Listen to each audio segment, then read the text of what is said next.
It's time to ignite your soul and unlock your full potential.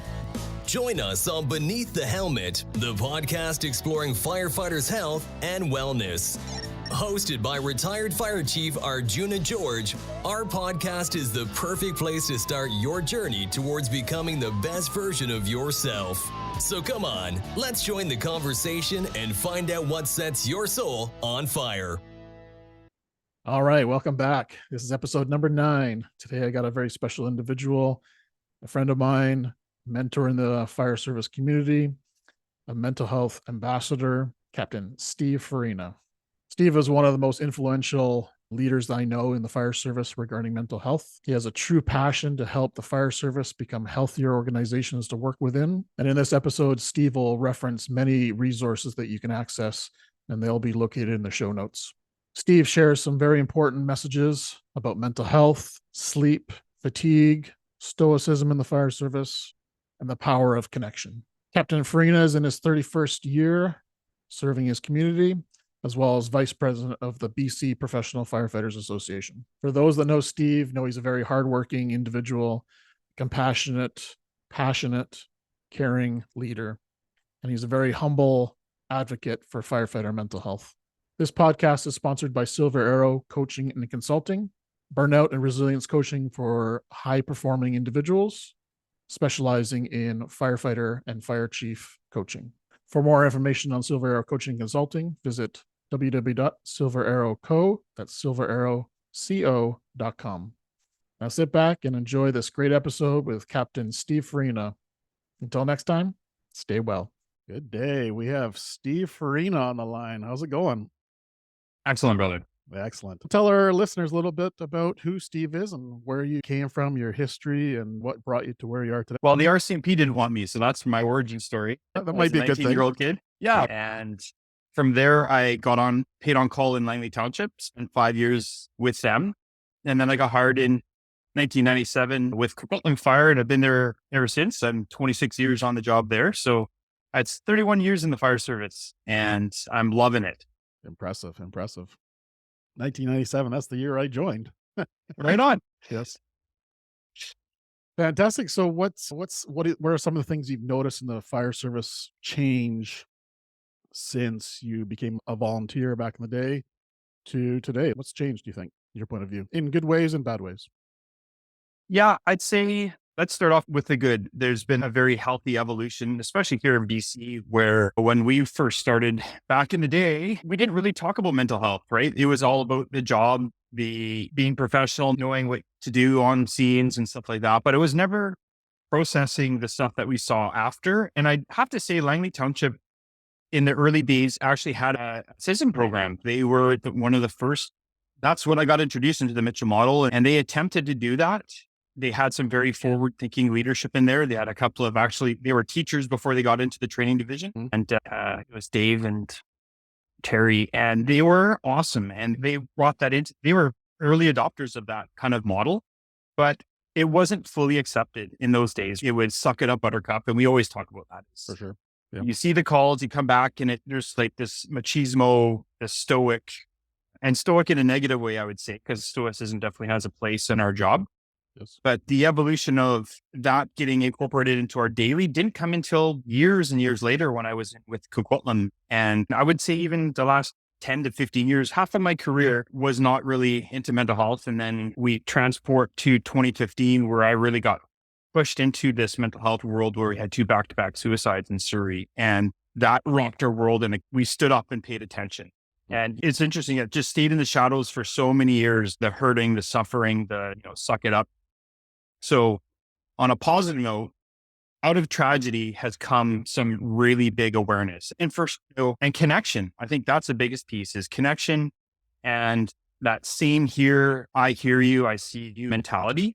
And like yourself, right? Coming out. And I think what's come out of this is courage.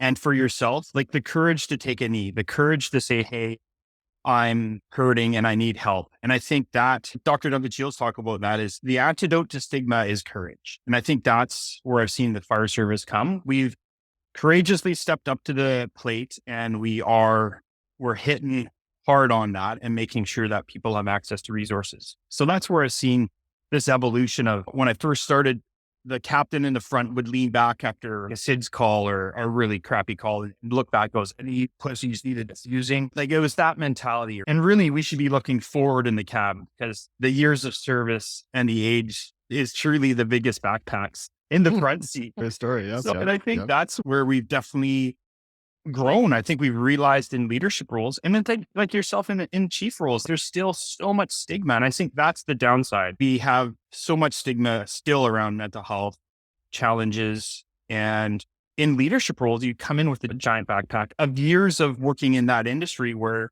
we did talk about that stuff. So you bring that with you into those leadership roles. And sometimes the added pressure of that organizational stress really takes people out at the knees. And I think that's at all levels, union executive levels, fire chief levels, and then all the way down to the ranks. I think that the new people coming into this job are going to be much better served, hopefully.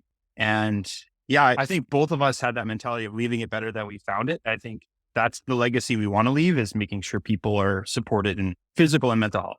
Yeah. Yeah. I've said it a few times on the podcast. It's exciting times, honestly. I think the next generation, the generation after that, we are going to have some very healthy, well-rounded firefighters that are going to take the fire service forward into our communities. Yeah. When you mentioned connection, what does that mean for you? Connection. And I don't just mean on a local level. We're reconnecting, I think. And I look back in my career, around the coffee table, that is connection, right? That is where I think we in the fire service stand out with the other services a little bit more. There's a major protective factor of connection. And I think when you're suffering, you disconnect. And when you're depressed or you're withdrawing from yourself because of your operational stress, that seems to be a default, right? Becoming disconnected. I think we're way more cognizant now that we want to keep those people connected when you're into retirement or off on an injury. And what I've saw is there's this evolution on the coffee table where social media comes into play. People are becoming disconnected even around the coffee table. They're all in their own little worlds on their phones. And I think one of those things that we really want to be aware of is how do we reconnect to human beings again, instead of just talking about hunting, fishing, sports. That's where I see where we are healthier. And yeah, that to me is, and it's not even just locally, man. It's like North American wide. I've made connections right across Canada and North America and have got brothers from another mother all over now because we share the same experience and story. And I think trauma bonds, but so does that connection piece where you are seen and heard by other people and you validate their stuff as well. It creates this amazing network of support from coast to coast. I got a buddy in Halifax right now. We've got people coming into our Firefighter Resiliency Program because we made a connection in Ottawa. And it was like right away, he opened up, took a knee. I was very honest about my own journey with him, and we commiserated over some alcohol. Maybe it wasn't the best thing to do. That bridge has got him sending people now to our coast for help. That's what I'm talking about connection, is we can help each other with that stuff. Like your book, that gets people talking. And then it's such an awesome thing. It is an exciting time, man. It is. Yeah, I couldn't agree more with connection. I think that is the key, because that builds a safe environment for people to speak openly, vulnerable, be honest. Yeah, it's beautiful. There's such strength in vulnerability too, right? And it's permission giving to others to share their own story. Like yourself, sharing your story. I've seen the comments. I've heard people reach out and say, hey, me too. If you can do it, I can do it. And then we resource them. Then we connect them to actual mental health professionals or programs. Exactly. And we get them from surviving, moving them to thriving. I think that's very exciting. So where did your passion for mental health come from? Where was the birthplace of your passion for that? Here's an interesting thing. The suicides in Surrey definitely woke me up to that. And Mike Hurley, he's the mayor of Burnaby now. That was our association president for the BC Professional Firefighters. And when that happened, he jumped into action. He said, we need to get in front of this. And so he formed a mental health committee. And because I was pretty active in the health and safety world, he put me on that committee. And that kind of got me in the right direction, I guess, for trying to put my mind and our group collective brains together to see how we could solve this one and get upstream. And at the same time, WorkSafe BC did the same thing. They held a stakeholders meeting at WorkSafe in Richmond there, and they brought in everybody from from the police, fire, paramedics, corrections. They brought government in. They had employer groups there. And so collectively, we formed that BC First Responder Mental Health Committee. And we've got employers and labor represented on that committee. But for myself, it was working side jobs with a fellow by the name of Tony Speece. And so he was a POCO firefighter, veteran, and we were working a confined space standby job. And we were talking about our brothers and sisters that were suffering. And he was like, we got to do something about this. And he was involved in the Veterans Transition Program back in the early 90s. I want to say it was 97. Actually, yeah, just when I first started getting hired. And so people were coming back from Bosnia and Afghanistan and their conflicts, and they were pretty messed up. And they created this Veterans Transition Program to transition back to civilian life. And so he was part of this group of Duncan Shields, David Cool, Mark Westwood. I can't remember the other fellow's name, but they created this Veterans Transition Program. And we need to do this for firefighters. You got to meet Duncan. He's the beast. He's the guy. And so that was like our origin story for our transition, our own resiliency program, as we met at Burke Mountain Fire Hall. It was 2015, and talk about serendipity. Like we had two of our members in Surrey die by suicide. And then I meet Duncan, and he talks about the program. And within 5 minutes, I'm not kidding you, I'm like, we're freaking doing this. And I'm going to do everything in my power to work collectively here to get funding to make this happen. And so we were able to get a WorkSafe grant. A few of us were shopping at Costco. We went up to Loon Lake, and him up there, he's a Maple Ridge firefighter. He's still taking good care of us. So this is 2017, we ran our first pilot. And so that was like my origin story into this is connection with Tony, meeting Duncan, and then just all the wheels fell into place. And it's just, we've been running full tilt ever since. Does that fill your passion, that energy for you? Does that, I can see it in your eyes. I can see it in your voice. Yeah. It fills you up. It fills you up. It does. Like that gives me strength and light and hope. And not to say that it's not heavy, man. When you see people suffering, I've had to learn to really set boundaries around that, because I'm a bit of an empath, so I take that on. Right. And it got, over the years, depending on my own personal life and stuff that I was going through, it became very heavy. And in fact, Dr. Shields and Dr. Cool were always bugging me. You got to come through the program yourself. You got to see it to believe it. And I already saw the results of other people coming through. What I had to do, and it's only in the last couple of years where I really had to set that aside, that empath part of me, to try to create some division around that, to say, hey, I'm here to help you. In my own mind, I'm not going to take on that rock. I'm not going to take on that extra energy. I'm going to do my best. And if we lose people along the way, that's going to break my heart, but it's not going to make me stop doing what we're doing. And taking care of myself, like that self-care, like you and I've talked about that. It's not selfish, but we are programmed to help others. And we spend so much energy and time on other people that we forget of ourselves along the way. And like yourself, we have to do a bit of a reset and take a knee ourselves. And I had to do that in 2019, man. I actually have to go through our own program. And I finally said, yeah, let's do this. I had a whole lot of unpacking and discovered a whole bunch of stuff that I had pushed down. It does. It fills my cup up. And I tell you a little story, like if you can save one person, like that to me, you're done. I'm like, mic drop moment. We're good here. And we've been doing this. We collectively have been doing this work for, like I said, since 2017. And the stories, man, coming out of there, it's like and it's 4 days. We're talking this resiliency program. It's actually 3.5 days, but it's intensive. And I had several people now, and I'll tell you, I've shared this before. I met a fella and his wife. They came down from the interior, came down and met me at the Cactus Club in Coquitlam. And they just wanted to say thank you. Well, it'd take me out for lunch to say thank you. And I was super humbled by that. I'm like, that's awesome. You're on a good path. And he goes, you have no idea. I was and we screened for suicide before we put them through our program. You can't be on any drugs or alcohol, and you can't be suicidal. You know what? We're freaking great liars, right? With our mental health. We're sneaky about it. Oh yeah, I'm fine. I'm totally good. I got this, right? Yep. And so he said, driving up, it's 7 kilometers up a gravel road. And he said, you know how many times I looked at trees thinking I was going to veer off that road and smash my car into those trees? I was like, holy shit. Like it was like this unsettling hair on your neck moment. And he goes, when I got up there, he was scared. He was nervous. And he goes, you know what? You saved my life. And I remember I can almost tell the story now without crying, because in that moment we were all crying, and he kept on saying that you saved my life. And I'm like, no, man, like I did it. I connected you to people. You did all the heavy lifting. You got yourself out of this. Like, we just resourced you, man. And you had a group of people that came together to see you, hear you. And that's so healing there. Like, you want to talk about stigma smashing, to be seen and heard, to tell your story, to not be judged, to blow the shit out of that shame. Dude, man, transformational. So that's what fills me up. It fills me up. Yeah, no judgment. I think that is the key, Right? right? If we can talk about this kind of stuff as zero judgment, man, that's a game changer. It is a game changer. Yeah. Absolutely. Yeah. So you talked about boundaries. I'd love to know what you put in place. Like, how did you put that? Because I think boundaries are very difficult for a lot of people. And it is. What worked for you? Yeah. I know it's funny, that gets brought up in our peer support work all the time.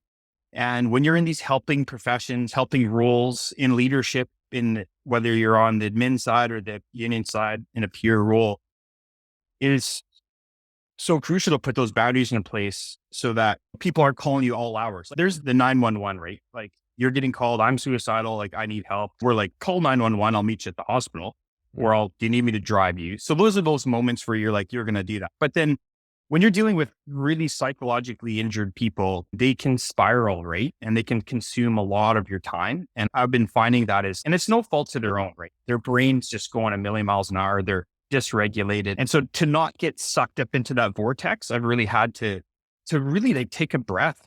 And I don't know how else to put it. It was a switch in my head where I'm like, I can't sustain this level of empathy and compassion. And I'm not to say that I'm not empathetic or compassionate, but I'm just like, I have to put boundaries around it and limitations. And so that's what I did for myself. I'm going to schedule some time. I'm not going to answer my phone. That was the biggest one, is people would still phone me, and I don't answer now because I'm like, I'm not in a place. I'm either spending time with my daughter, I'm doing my own self-care, I'm in the kayak, on a bike, or whatever. And I used to just always didn't matter where it was, like that was an emergency. And it was like a negative way to fill my bucket up. It was like, I felt needed. I felt wanted. I felt like I was helping. And I think I can still do that and still take care of myself at the same time. And I think that's where it's like, setting boundaries around the phone, picking up when to connect people. It's like, hey, I'm busy right now. I will reach back out to you in a little bit. And just that pause is really helped me. And it's built my capacity to help other people too. And the main thing is taking care of myself, not feeling guilty about that piece, that self-care piece. Was there guilt originally when you stopped using the phone? Yeah. Oh, hell yeah. Are you kidding me? I had to fight that because they need you. That's that draw. It's like, they need you. They need you right now. And I had to go, you know what? They'll be fine. Unless they're like actively suicidal and they've got a plan, they're like up on the bridge, like whatever, then you jump into action and you might answer that. But you can't answer every freaking phone call and jump to the pump all the time because it's exhausting. Yeah. And when the time comes, they really do need you. You're going to be exhausted and wiped out, or even in a crisis yourself. You're no good to anybody if you don't have capacity, right? You can't give from an empty cup. And I think that's really crucial. You got to be very aware of filling your own bucket. And and I always do this with my daughters. There's a little pitcher and it's got this little jar and it says happiness on it. And the person across from her, have you seen this? It's like, where did you get that? And the character says, I made it myself.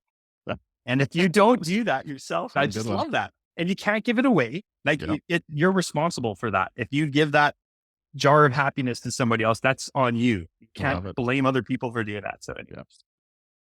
So you touched on self-care. What do you do for your own self-care these days? What's working? Oh man, this morning before this call, I took my brother's up in Kelowna right now. I stayed at my brother's house. I took Big E, their Black Lab Mastiff, out down the ravine, and I looked out at Okanagan Lake, and the sun's coming up, and you feel that warmth and that hike and getting your heart rate up. That is, and then of course the dog love, like he's so hilarious to be around. That's the stuff that, really re-energizes me. Been watching sunsets every night up here, a glass of wine on the deck. Yeah. And I took my daughter out on the kayak at Bunsen Lake there the other day with the sunshine. And of course I forgot, she's always on the sound of the paddleboard. So forget the bloody paddle. So I'm touring around the lake with a rope. She's just loving it. I'm like, God, a little extra exercise. Yes. And I bought an e-bike as well. So Oh, nice. I've been cruising around on that thing, and it's got the old man saddlebags, but I'm like, I can load that up with beers at the brewery. So A that's pretty little good. wine and beer tour. Yeah. Yeah. So that's a what I've regular been doing. routine for you, is like getting Yeah. outside, hiking, Oh, dogs. outside. Yeah. You know it, right? I see you with your dog and the smiles, right? yeah. It's that's right. the stuff that fills you up. It's Cool. nature and Yeah. in the trees and sea and water. And that does it for me. Awesome. You touched on Loon Lake before. Do you want to dig into that a little deeper and what that is? I'm sure there's some people listening that aren't familiar with Loon Lake. And Yeah, technically, well, it's ironic that we call it Loon Lake because it is the BC Firefighter Resiliency Program. It's actually, the police now have their own program as well, but that came from that conversation with Tony and meeting Dr. Shields. And so they were the men's initiative at the time affiliated with UBC, and now they are the Blueprint, which is a nonprofit affiliated. And they're all about changing men, making stronger men in building communities. And I probably got that wrong, but they're a collective of 3 docs that are putting their minds to, if we have healthy men and healthy boys, we're going to have a healthier society, I think. And I think stronger fathers and stronger daughters. And that kind of mentality has been put into giving men a safe place. And actually, I shouldn't say just men, because we've had tons of female firefighters come through our program as well. It's creating this healthy community where they feel safe. Like you said, they can be vulnerable, not judged, and they can tell their story. And so those 3.5 days are transformative. And what we've seen from there, it's literally changing fire culture. And I'm thinking it's going to do the same with the police. The police are later adopters, and they're already seeing results of people coming into that program and coming out the other side on a new trajectory. And it's not meant as inpatient treatment, but it's meant as an upstream, kind of midstream piece where you come in, you got a bunch of rocks in your backpack, you're feeling heavy, and you come through and do some group work and some individual work, and you come out the other side and you're either ready for counseling, ready to go back to work, ready to reintegrate with your family and start on a healing journey. And I think that's the crux of that program, is rewriting the ship perhaps and getting into a different direction that's a lot more healthy. And so that's that program. And it's like Fight Club. You don't talk about Fight Club, but you got to go through yourself to really see it. I'd love for you to come through. I would love to as well. Honestly, I'd love to. Yeah, we definitely, and we're filling up like crazy. And the really neat thing is we got a Movember grant last year or 2 years ago now for over $400,000. And so they saw the value in it. And so it's shared between the police and us. And we're running a bunch of programs that covers the clinician costs and some research piece. And the real thing that I've struggled with, or we all have collectively struggled with, is finding sustainable funding for that program. And we know that there's statistically significant results coming out of it. We're talking 3-month, 6-month follow-ups where we do a little pre-screening, right? We do like a Beck depression inventory and a bunch of other PTSI screening. And what we're finding is that those 3.5 days are sticking. Like we want to do a 1-year follow-up, but after 6 months, symptomology has decreased and sustained, which is unheard of for a 3.5 day program. But because it's intensive and they're long freaking days and a lot of heavy lifting, we're finding it's really changing, rewiring your brain a little bit. Beautiful. It's very cool, man. Yeah, it's very cool. So who can go to this? Is it any first responder across Canada, or is it BC, or how does that work? It's meant for BC firefighters. So the BC PFA kind of helps coordinate there's a program coordinator. He's equivalent firefighter. So he basically does our intake and putting people into programs. It's mainly BC firefighters. But like I said, my friend Mike from Halifax, when I met him in Ottawa, he came through the program. I picked him up in the hospital, stayed at my place, stayed at my hospital, stayed at my house. I drove him up there myself, and he's putting 3 other firefighters in Halifax through. So from coast to coast, unreal. But do you remember Lionel Crother? I don't know, maybe not. He was in the house fire that lost 2 captains died in house fire. So fireground survival guy. Yep. He came through as well and put a couple of Winnipeg firefighters through. No, to say that it's just BC firefighters, no, we put a guy from Washington, DC through, a guy from Saskatchewan. It's kind of cool that we're able to open up seats for other people. And we've been around a few paramedics through and volunteer firefighter.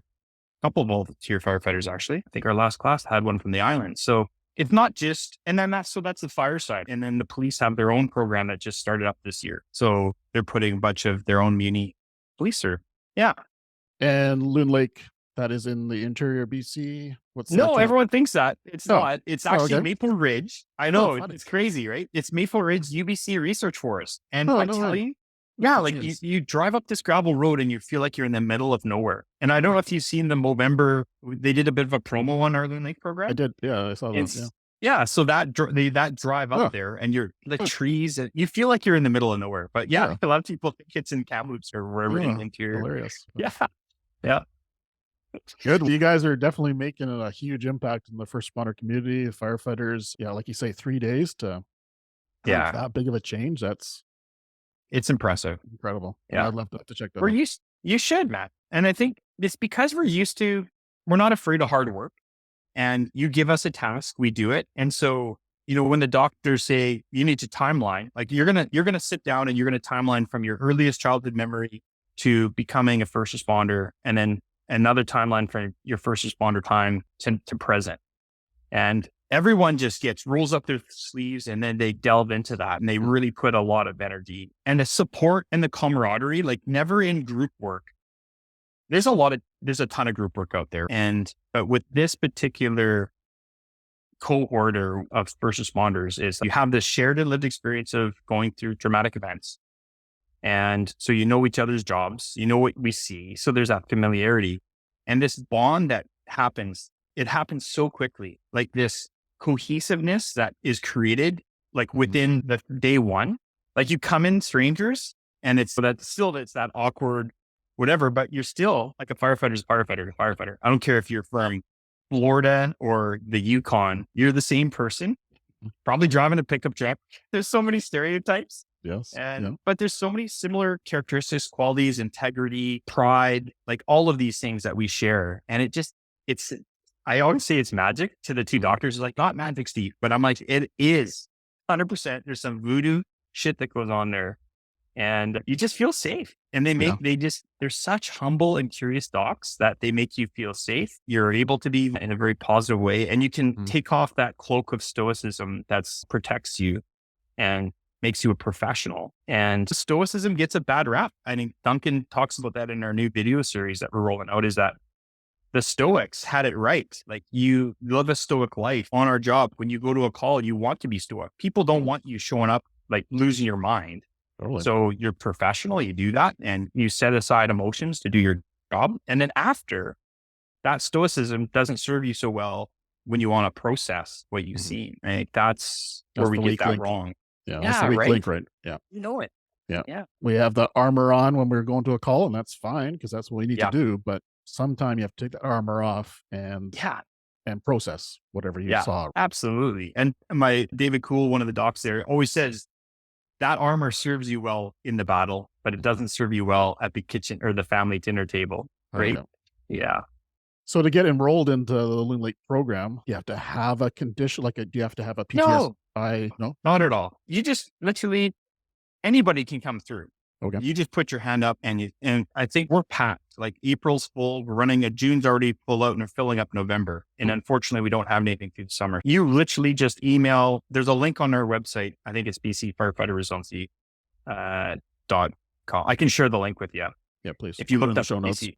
Yeah, exactly. And you can just text or call the number at the very bottom of the web. It's on every page on that website. And the intake guy will put you on a wait list or put you into the program. And you don't have to be diagnosed with anything. That's the nice thing is this is meant to be upstream. Like this is meant almost, before you have to take a knee. But so many people, I don't know, if you've been more than a year on this job, like you're going to have some stuff. And I would love for every single firefighter to go through this. That's probably not realistic, but it's meant for anybody. You don't have to be. And in fact, if you are inpatient treatment worthy and you kind of screen like that, and you're in the red, we're going to direct you other avenues because this is not meant like that. But if you need to take a knee and you're like me, I'm a liar and I'm fine, but I'm really carrying a lot of weight. This is to really yourself. Right? Yeah, exactly. Yeah. And like you said, 1 year in, there's probably trauma or stress from their childhood, from their careers beforehand. So Yeah. even those brand new recruits are going to have some sort of rocks in their backpack to unpack. Exactly. And I think just being a recruit and a rookie, there is so much pressure. And I don't think and gone are the days of hazing, I hope. But that is it's formative. It's almost like a childhood experience because it's formative in your career. How you're treated as a rookie and a recruit, as a probationer, really sets the stage for how you move through your career. If you're treated like a piece of shit and you're yelled at and screamed at and you're like, they do the old army thing and break you down, that's unless you're a super mature, strong person to go, okay, this is just part of it and whatever. But if you're a 21-year-old kid, that's where I see problems popping up later on in careers, 10, 15 years down the road, right? And they either turn into a bully themselves or they are broken because of that. And it breaks my heart to think we could train people and still maintain their dignity and tell them the important things and teach them how to be a good firefighter without berating them and belittling them. Got that right. So that's a whole nother podcast, man. Yep. I have to make a note of that one. Yeah. Awesome. I couldn't agree more. And I don't think too many people understand the pressure a recruit goes through. So that's a good point. Yeah. Great point. Just think of just getting hired. It took me 6 years, maybe because there's something wrong with me, but I remember going through all of the processes, all of the interviews, like the panel interviews, the groups of, I think writing for Vancouver, I want to say there was 3,000 applicants. There was like groups of 500 at SFU writing in the auditoriums, right? And it was just like waves of people coming through. And then the physicals, just like a wave of people. Like it is so competitive. And I think out of, I don't know, you think of that 500, even with 500 applicants, we just hired 12 people. Yeah. Like I was in a group of 7 when I was hired. Like it is highly competitive just to get in through the door, going down to Texas. If you're working full time, you want to be a firefighter. Now you got to take time off. You got to outlay money now. Before I was paid to go through the course. The course was paid for at the Justice Institute in Maple Ridge. And now they're paying thousands of dollars to get training, taking time off work. And that doesn't put stress on your family. Holy shit. No, yeah. So you're walking into the fire service already with a whack load of stress and backpacks and debt. Oh yeah. Yeah. It's not like a doctor debt, but yeah. Steve, I'd love to chat about what your thoughts about sleep are and firefighter sleep. And we can tweak that because we know we're in a job that's rotational. Yeah. We're in a job you get an alarm at whatever time in the morning. It's totally unreliable, irregular. Yeah. So sleep is always going to be an issue, most likely. So how can we optimize that? Yeah, that circadian rhythm interruption. I think as a younger firefighter, first responder, shift work's going to mess you up anyway. The International Research Agency on Research and Cancer has said shift work is a known factor to cause cancer and metabolic syndrome. And so just coming into this career, whether you're a nurse, firefighter, police officer, paramedic, we already start in the yellow, let's say, on the mental health continuum. Our sleep patterns are interrupted. And like you said, 2 a.m, you get tapped out for a call, your cortisol dump, adrenaline dump, and you're wide awake and your circadian rhythm now is completely interrupted. And so how we manage that, it's just as simple as sleep hygiene. There's so many, what I've been learning over the last couple of years is it's such a complex thing, especially in the workplace. If you're just trying to manage your sleep at home and you've got a regular 9 to 5 job, you can do things at home to prepare yourself for sleep, to make sure that you set yourself all up and you protect that sleep window and don't get into sleep debt. With shift work, it's a reality of our life. That sleep debt piece, we have to be so much more aware of the dangers of fatigue. And I was very proud to be part of the first world standard, CSA standard on fatigue risk management for first responders. And so I was part of that development process. And man, did I learn a lot. We know that fatigue and sleep issues are like next to mental health. It's billions of dollars of economic impact and loss due to injury, accidents, like just work production and everything else. So we know that is a major factor, but there's such resistance, I think, still in the world, first responder world, because there's this stigma, you shouldn't be sleeping at work, right? We always get made fun of this. There's even leadership that says, I'm paying you to work. right? And you need to be doing something active. And it's what? Do you want someone that is extremely fatigued trying to cut you out of a car, rescue off the side of a cliff, out of a burning building? Do you want the most rested, response ready person?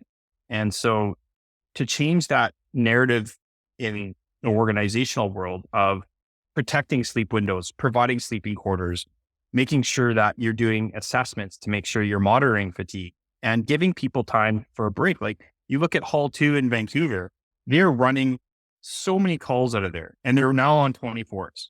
And fatigue is a real concern there, and sleep debt. And if they don't cycle crews out of there to catch a nap, a restorative rest period, they're going to put people in harm's way.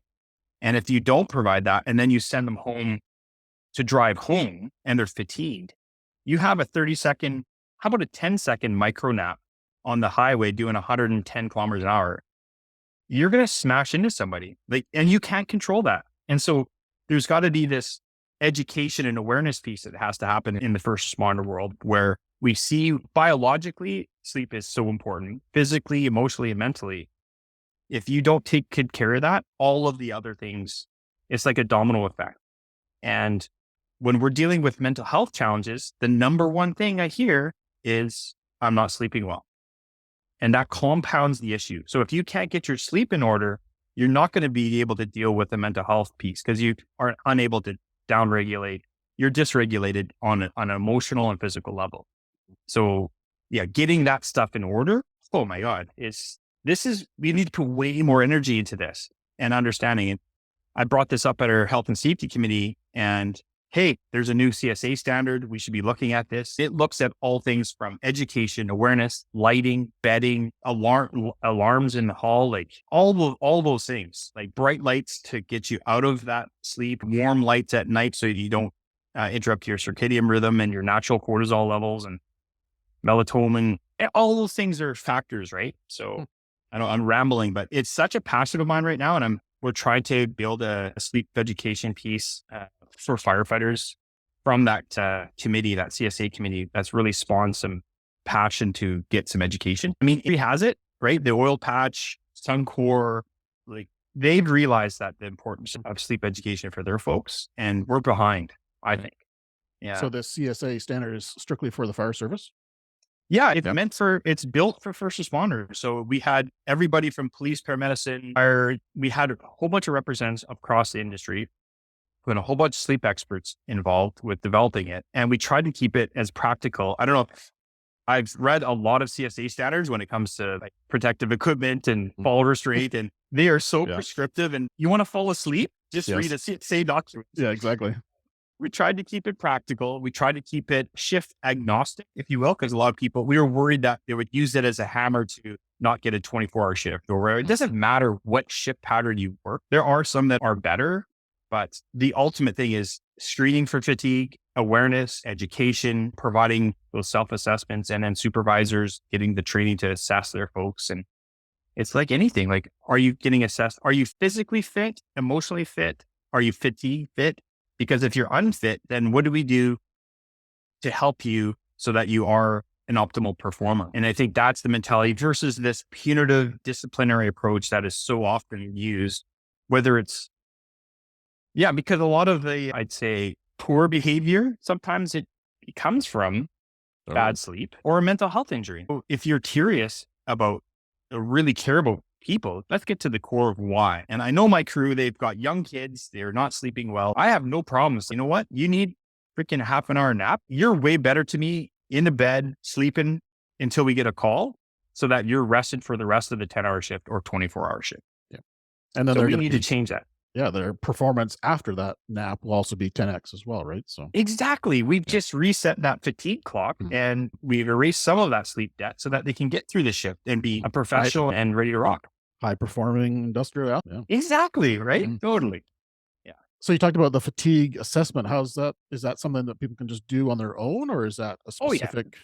Yeah. You can Google it. It's simply a self check, right? It's almost like a mental health check. It's, are you falling asleep wherever you're sitting, sort of thing? Like, are you Yeah. And it just describes a whole bunch of symptoms and it scores you. And so if you are fatigued, get a freaking nap basically. And it just gives you an awareness.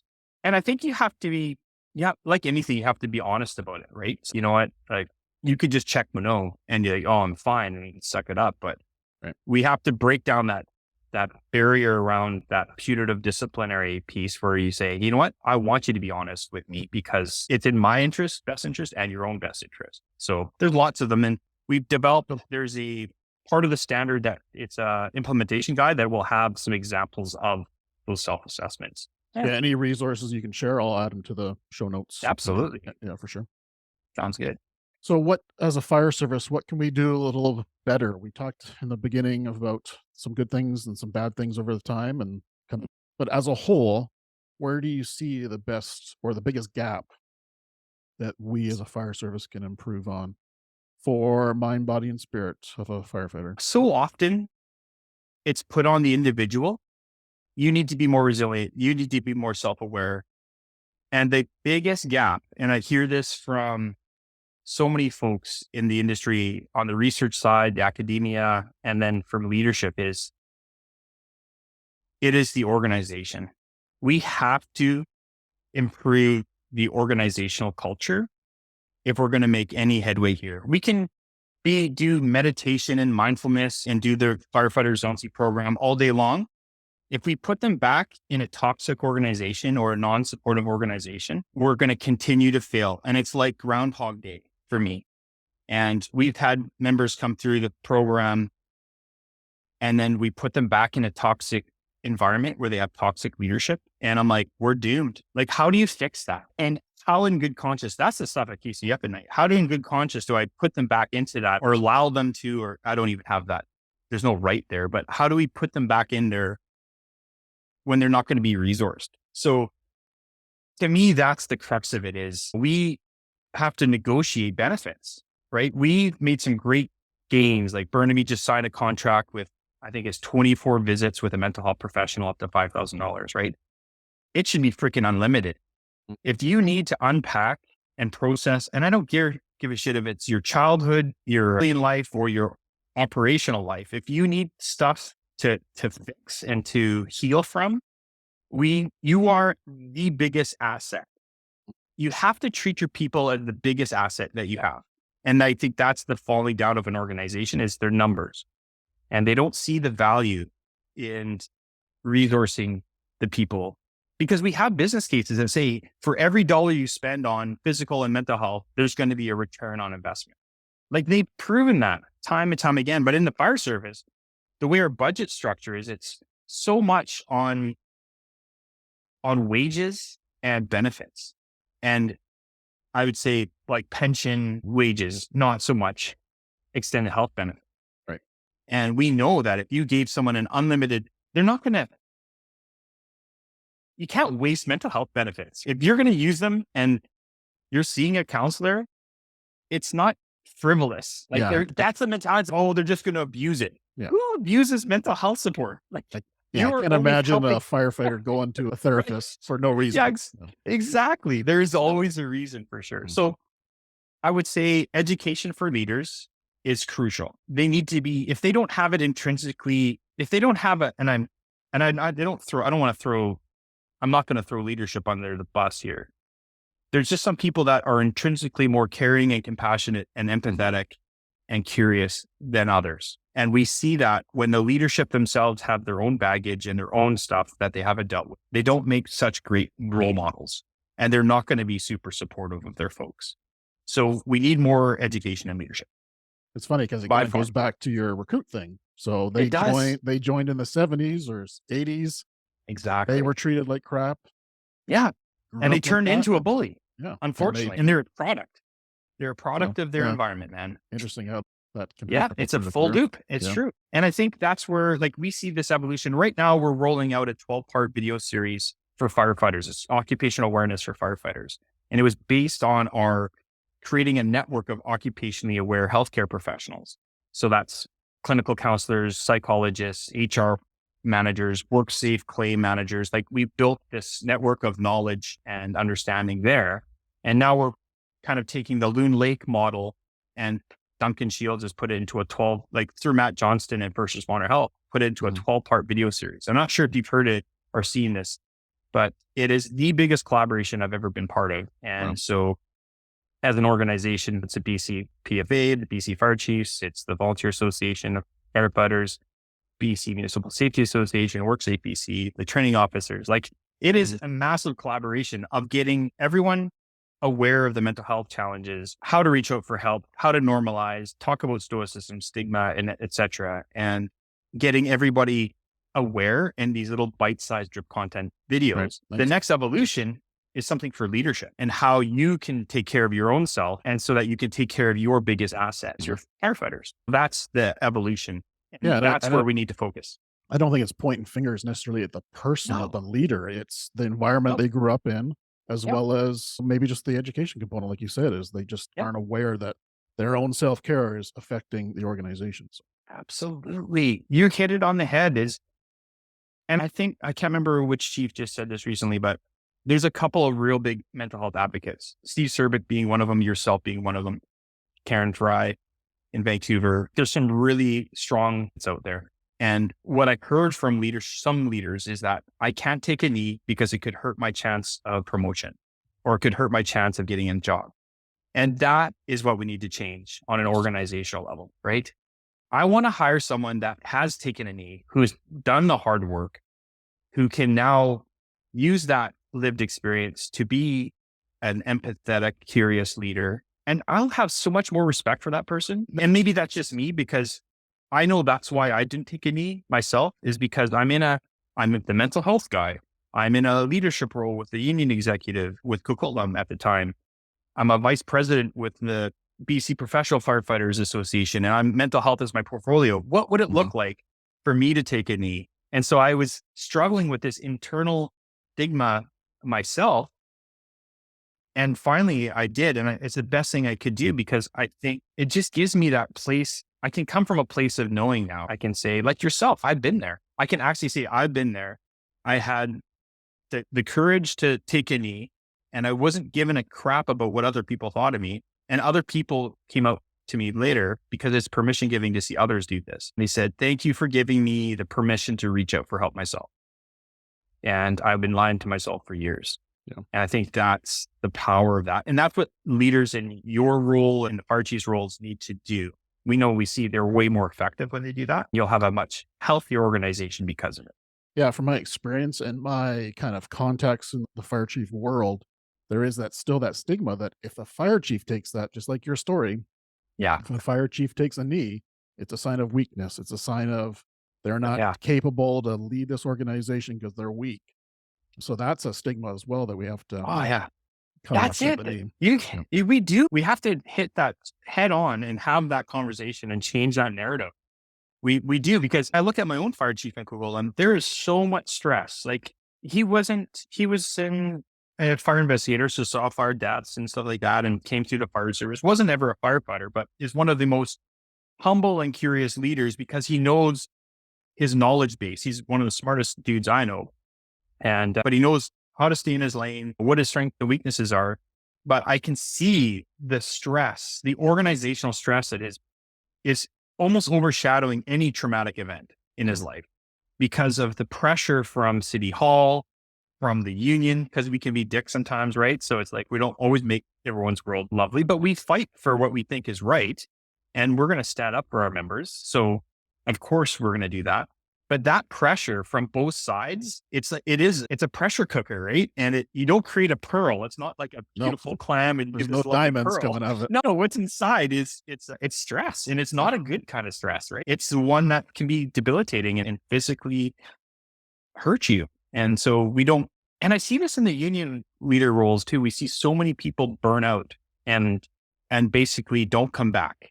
And I think that breaks my heart, is that if we have this narrative where you can't take a knee because you're going to look like you're weak, yet you burn out, what good are you to me now? Like, you're hurt yourself. And that breaks my heart, because if you were resourced properly, if you had an organization, and I'm not blaming the organization, but let's just say the fire service as a whole, that was way more supportive, way more understanding, you could take a knee, get yourself better, and come back stronger. My God, would that be great? Because we've lost this knowledge, we've lost this passion and this understanding now. Now you're doing some amazing other work, and maybe that's your path. And I love it because I think you're going to spread the good word and people are going to learn from that. I mean, there's something good that comes from that. It breaks my heart when people in leadership roles go away and they never come back. Yep. I hate that, man. And the ones that burn out are usually the ones that are high performing, high achieving, good people.